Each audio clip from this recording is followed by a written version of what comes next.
नमस्कार, स्वराज एक्सप्रेस आप देख रहे हैं और मैं हूं आपके साथ काजल दुबे। बुलेटिन की शुरुआत करेंगे कुछ खास खबर के साथ। राजधानी लखनऊ में आज प्राकृतिक खेती और कृषि विज्ञान पर क्षेत्रीय परामर्श कार्यक्रम का आयोजन किया जा रहा है। सम्मेलन में सीएम योगी आदित्यनाथ, केंद्रीय कृषि एवं किसान कल्याण मंत्री शिवराज सिंह चौहान समेत कई वीवीआईपी मौजूद हैं। यूपी की मेजबानी में आयोजित हो रहे सम्मेलन में यूपी, राजस्थान, हरियाणा, पंजाब, झारखंड, उत्तराखंड, दिल्ली, जम्मू कश्मीर, बिहार, हिमाचल प्रदेश, लद्दाख, चंडीगढ़ समेत 12 राज्य के लगभग 500 प्रतिनिधि अपने अनुभव साझा करेंगे। इसमें आहार परंपरा में प्राकृतिक खेती और श्री अन्न के महत्व से लोगों को अवगत भी करवाया जाएगा। इस कार्यक्रम में प्राकृतिक खेती करने वाले किसान भी मौजूद हैं।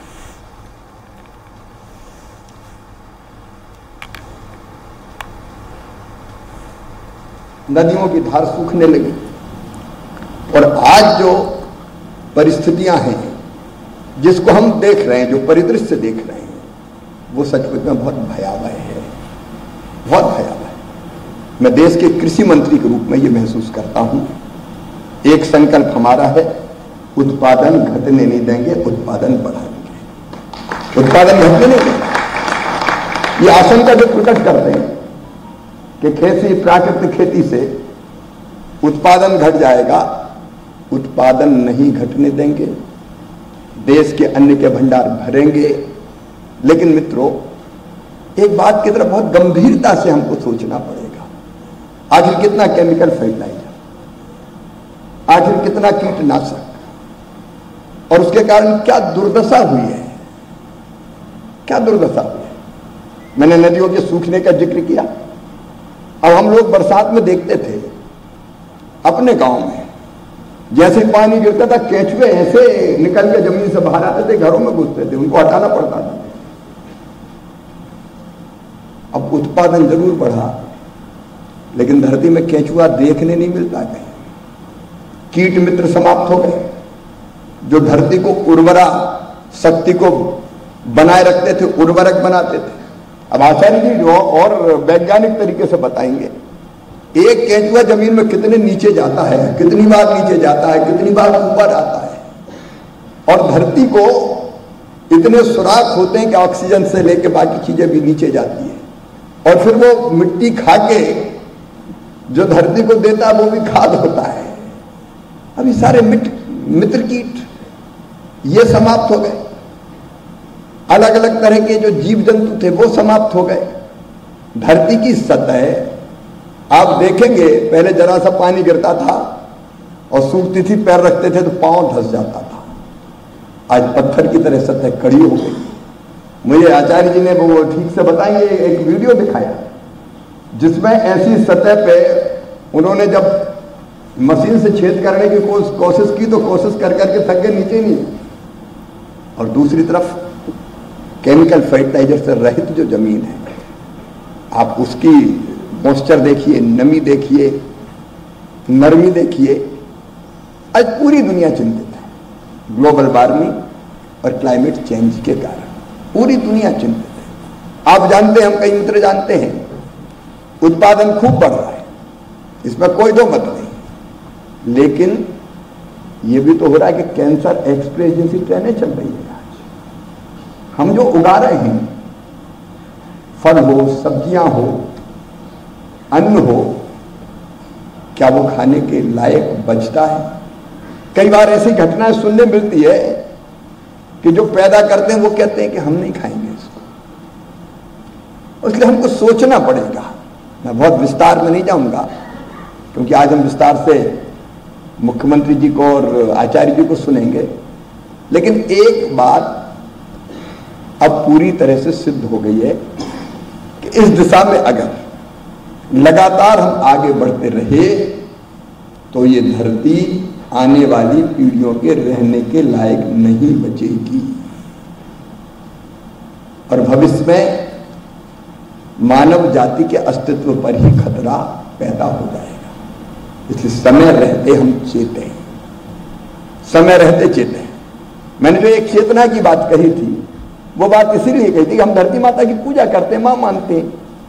अब आज परंपरा भले खत्म हो गई हो, लेकिन उठने के पहले धरती माँ की पूजन करते, पे स्पर्श करके माथे से लगा देते। हम जब खेती करते थे अपने गांव में बचपन में, तो महाराज जी हमारे यहाँ धरती की मछेंद्री माता की पूजन करते थे। बोनी जब पूरी होती थी तो मिट्टी के ढेरे रख के बनाते थे और वह बाकायदा विधिवत पूजा करते थे और अपनी भाषा में कहते थे पोर में पानी हर बोलो। अब वो पूजा वूजा सब खत्म हो गई, मां का नाता नहीं रहा, केवल स्वार्थों का रिश्ता रह गया। हमारी नदियां, हमारे जंगल समाप्त, पानी विषैला, भारी संकट है आज। और इसलिए प्रधानमंत्री नरेंद्र मोदी जी का संकल्प है, धरती बचाने का संकल्प, पर्यावरण बचाने का संकल्प, और ऐसे फल, सब्जी, अनाज, कृषि का उत्पादन जो मनुष्य के लिए अमृत के समान हो, जो शरीर को निरोग रखे, स्वस्थ रखे, प्रसन्न रखे। जैसा खाए अन्न वैसा बने मन, ये भी अपने यहाँ कहा गया है। अगर हम ऐसी चीजें खाएंगे कि जिसमें अनेक प्रकार के कीटनाशक डले होंगे, तो हम सोच सकते हैं उसका केवल शरीर पे असर नहीं होता, शरीर पे तो होता ही है, उसका मन पे, मतलब मनोवृत्ति पे भी असर होता है। इसलिए आज बहुत गंभीरता के साथ ही सोचना है। मैं फिर दोहराता हूं, अपने वैज्ञानिकों को का मैं अभिनंदन करता हूं। जो परिस्थितियां थी उसमें उन्होंने बहुत बेहतर काम किया। तो देखिए, बता दें प्राकृतिक खेती से जुड़े इस कार्यक्रम की अधिक जानकारी देंगे सहयोगी हमारे साथ घनश्याम। अधिक जानकारी के लिए लाइव जुड़ चुके हैं। घनश्याम, इस कार्यक्रम को आप कैसे देखते हैं?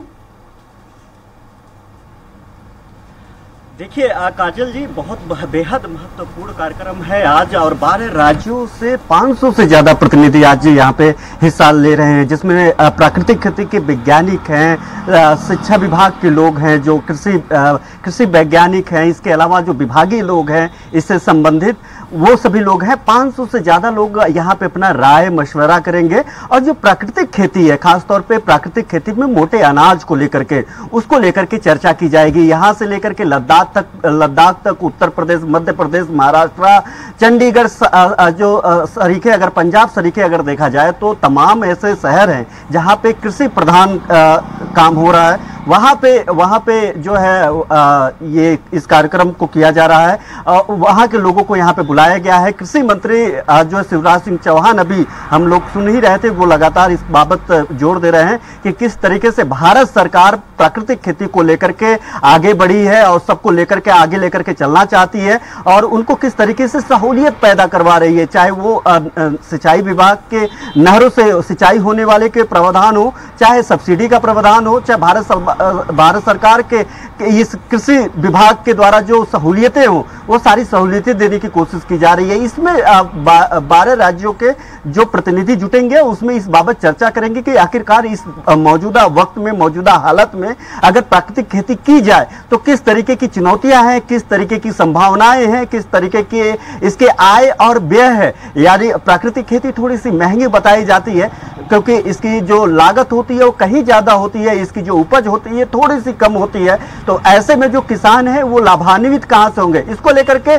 कृषि मंत्री शिवराज सिंह चौहान ने साफ कहा कि सरकार इस पे मदद करेगी, इसको पूरी तरीके से बढ़ाएगी, ताकि जो खादों पे निर्भरता है और खादों के जरिए जो बीमारियां हम लोग कंज्यूम कर लेते हैं और उसके बाद दवाइयां कराते हैं, उसके बाद बीमार होते हैं, इस तरीके की समस्याएं ना है। अभी कुछ ही देर बाद मुख्यमंत्री योगी आदित्यनाथ भी इस पे अपना राय प्रकट करेंगे। इसके बाद मुख्य अतिथि आचार्य सत्यदेव इस बाबत जो है वो अपनी मुख्य अतिथि के तौर पर मौजूद है, वो अपनी इस बाबत जो है अपनी राय रखेंगे। तो जाहिर बात है कि आज का ये कार्यक्रम बेहद महत्वपूर्ण है कृषि क्षेत्र के लिए और प्राकृतिक खेती के लिए, क्योंकि भारत सरकार लगातार, चाहे पिछली बार हम लोगों ने देखा काजल जी की खुद प्रधानमंत्री नरेंद्र मोदी जो है कई बार सांसदों को जब उन्होंने इन्विटेशन दिया, राष्ट्रपति भवन में इन्विटेशन दिया गया, प्रधानमंत्री कार्यालय में इन्विटेशन दिया गया, तो जो वहां पे फूड्स थे वो मोटे अनाज के वहां पे फूड्स प्रोवाइड किए जा रहे थे। प्राकृतिक खेती के जरिए जो अनाज पैदा किया गया था किसानों के द्वारा, उसको प्रोवाइड किए जा रहे थे। उसको बढ़ाने के लिए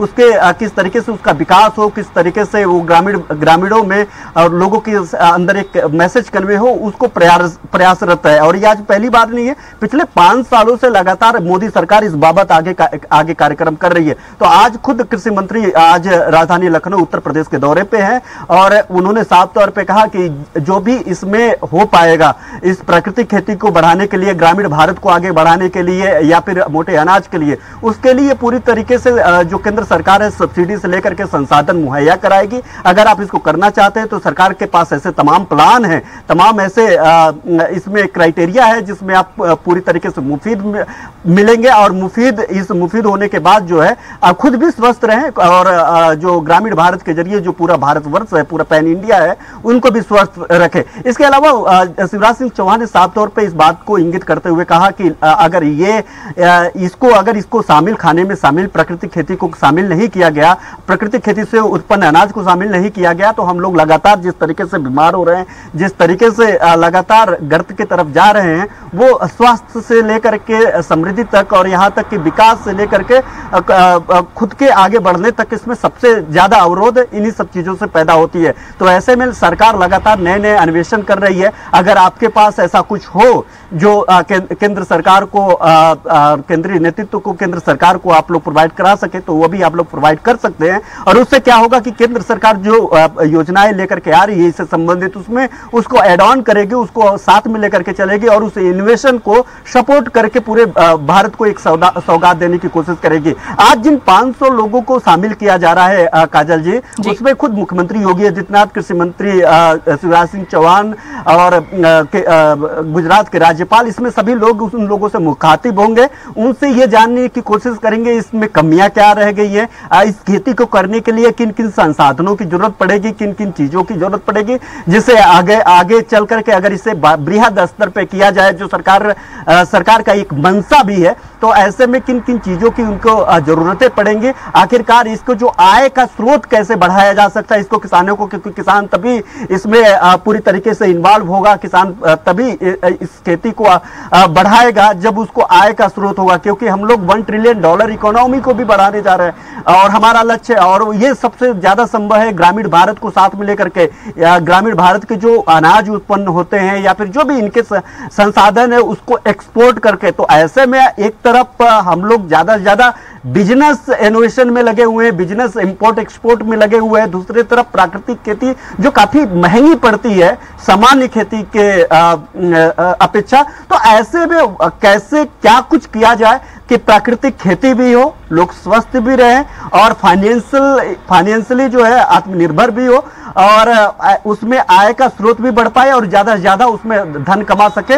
ताकि हमारा दोनों जो लक्ष्य है वो लक्ष्य आसानी से पूरा किया जा सके। उसको लेकर के भारत सरकार की तरफ से शिवराज सिंह चौहान ने साफ तौर पे आश्वस्त किया है, आपको जो भी जरूरत पड़ेगी, जो भी संसाधन की जरूरत पड़ेगी, केंद्र सरकार की तरफ से जो सब्सिडियां चलाई जा रही हैं उसमें जो भी जरूरत पड़ेगी, आप सरकार, राज्य सरकार और केंद्र सरकार, दोनों सरकारें जो उत्तर प्रदेश में है वो पूरी तरीके से आपको सपोर्ट करने के लिए तैयार है। इसके अलावा उन्होंने मुख्यमंत्री योगी आदित्यनाथ की काफी ज्यादा कसीदे पड़े। उन्होंने योगी आदित्यनाथ के बारे में भी उत्तर प्रदेश में, चूंकि इस समय जो मौजूदा हालात है इसमें राजनीतिक बात नहीं करना बेमानी होगा काजल, तो ऐसे में शिवराज सिंह चौहान बेहद ज्यादा कसीदे पढ़ते हुए योगी आदित्यनाथ के दिखाई दिए और इसमें मुख्यमंत्री योगी आदित्यनाथ मंद मंद मुस्कुरा रहे थे, क्योंकि उत्तर प्रदेश में राजनीतिक हालत जो लगातार, हम लोग कल भी चर्चा इसी बाबत कर रहे थे, उत्तर प्रदेश की जो मौजूदा हालात है राजनीतिक तौर पे, भारतीय जनता पार्टी के अंदर एकदम अंतर्कलह मची हुई है, लगातार बयानबाजी की जा रही है। ऐसे में केंद्रीय मंत्री और 17 साल तक मुख्यमंत्री रहे मध्य प्रदेश के शिवराज सिंह चौहान ने योगी आदित्यनाथ की खूब तारीफें की और उनको कहा कि वो योगी जो उत्तर प्रदेश के लिए जीता है, जनता के लिए जीता है और उसकी सारी तपस्या सिर्फ इस बात के लेकर के है कि उत्तर प्रदेश के जो जनता है उनको कैसे सुख समृद्धि पैदा किया जा सके। तो एक बेहद महत्वपूर्ण उनका ये बयान मुख्यमंत्री योगी आदित्यनाथ के लिए था। जी काजल। बिल्कुल घनश्याम, बहुत बहुत शुक्रिया घनश्याम हम तक जानकारी पहुंचाने के लिए। तो देखिए इस कार्यक्रम में आपको बता दें कि केंद्रीय मंत्री शिवराज सिंह चौहान के साथ ही मुख्यमंत्री सीएम योगी आदित्यनाथ भी उपस्थित हैं।